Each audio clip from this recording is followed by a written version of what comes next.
তারপরে ভগবান তিনি ভাবতেন যে আমি এমন কি যে আমাকে দেখার জন্য, আমাকে পাওয়ার জন্য, আমাকে সেবা করার জন্য ব্রজগোপীরা সারাক্ষণ ব্যস্ত।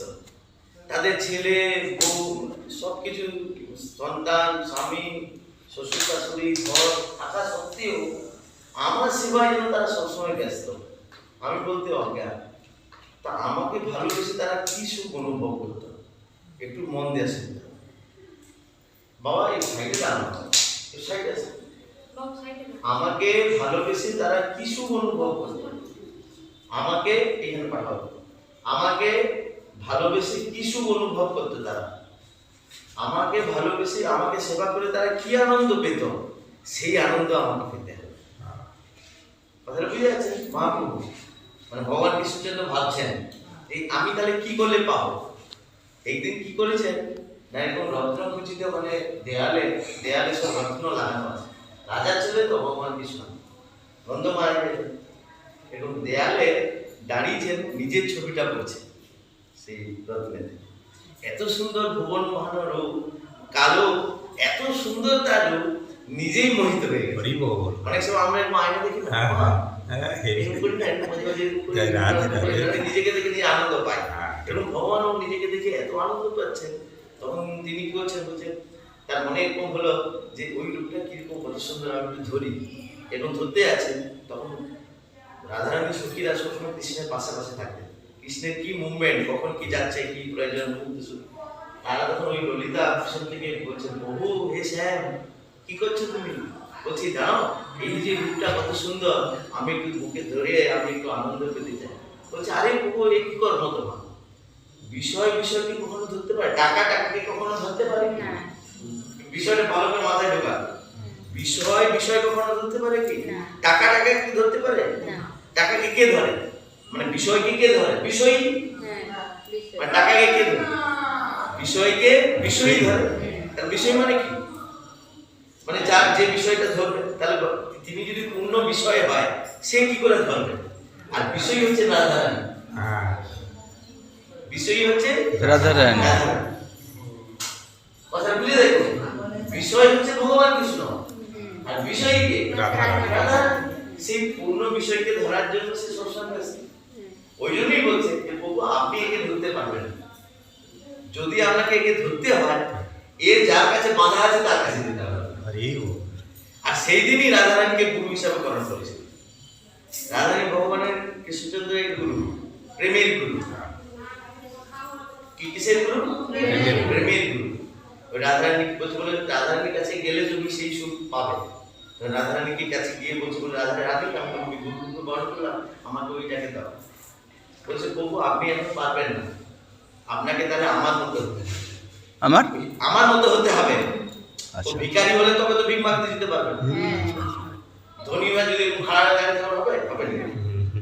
যেমন বলছি বলে তাহলে যেতে হবে। ঠিক আছে তাহলে আমি কলিকালে এখন তো সম্ভব নয়, আমি কলিকালে তাহলে তোমার ভাব নিয়ে যাবো। কিন্তু তোমার এই ভাব নিয়ে গেলে কি করে হবে? এরকম বেশ যদি হয় কৃষ্ণে হবে না। তখন রাধারানী বললেন প্রভু আপনি তো অনেক কষ্ট হবে, আপনার অনেক কষ্ট হবে। আপনি হরির নাম বলবেন, রাস্তাঘাটে গড়াগড়ি খাবেন, বালি কাঁকড় কাঁটা কত গায়ে লাগবে, আপনার প্রচুর কষ্ট হবে আপনার। বলছে প্রভু তাহলে এক কাজ করি, আমিও আপনার সঙ্গে যাই। ওই যে অন্তর কৃষ্ণ বহি রাধা, মানে বলে হয়েছে রাধারানী। ভক্তরা কত উদার, দেখুন ভক্তরা কত ভগবানের সেবা করে। ভগবানের কষ্ট হবে বলে রাধারানী প্রলেপ হয়ে গেল। ওই জন্য ভগবানের কৃষ্ণের কালাম দেখতে পাই কি বাইরে কি দেখতে পাই? রাধা। ওই জন্য তপ্ত কাঞ্চন বর্ণ, মহাপ্রভু গায়ের কাঁচা সোনা, মানে রাধারানী বর্ণের গায়ের বর্ণ। আর রাধা ভাব নিয়ে এসছে।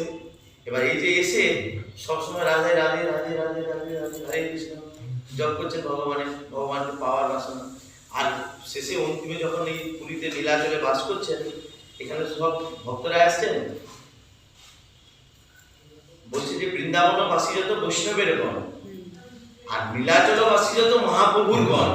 এই নীলাচলে যারা বেশিরভাগ সব মহাপ্রভুরই গণ, যারা এই মহাপ্রভুর গণ। আর মহাপ্রভু অদ্বৈত ঠাকুর, গদাধর প্রভু, শ্রীবাস ঠাকুর সব এখানে আছেন। আর মহাপ্রভু এত রাধা ভাব কান্তিপথ ধরে কৃষ্ণের ভাবে এমন আপ্লুত হয়েছে। আমরা সমুদ্রে যাবো, দেখবেন সমুদ্রের কালারটা পুরো একদম নীল না, সমুদ্রের জলের কালারটা নীল কালার, নীল একটু ডিপ কালো টাইপের। আর ওইটা মনে করতেন তাহলে কৃষ্ণ মনে হয়।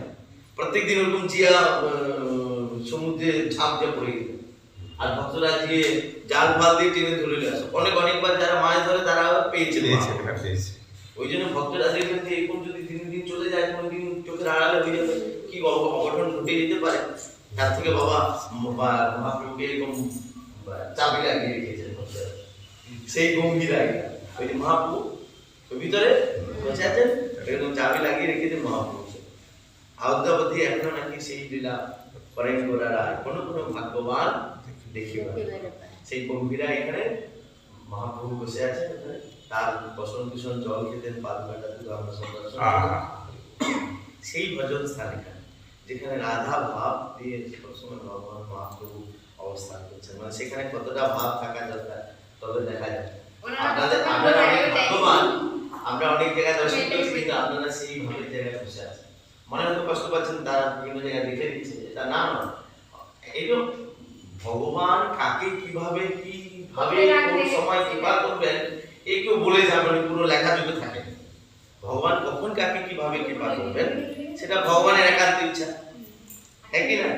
এই জন্য এইটা হচ্ছে সেই ভজনস্থলী, গভীর ভাবে ভজনের জায়গা। আমরা সেটা দর্শন করলাম। এরপরে যাবো আমরা শ্বেতগঙ্গা। বাচ্চা সবে বিয়ে হয়েছে, এবার সংসার করুক, তারপরে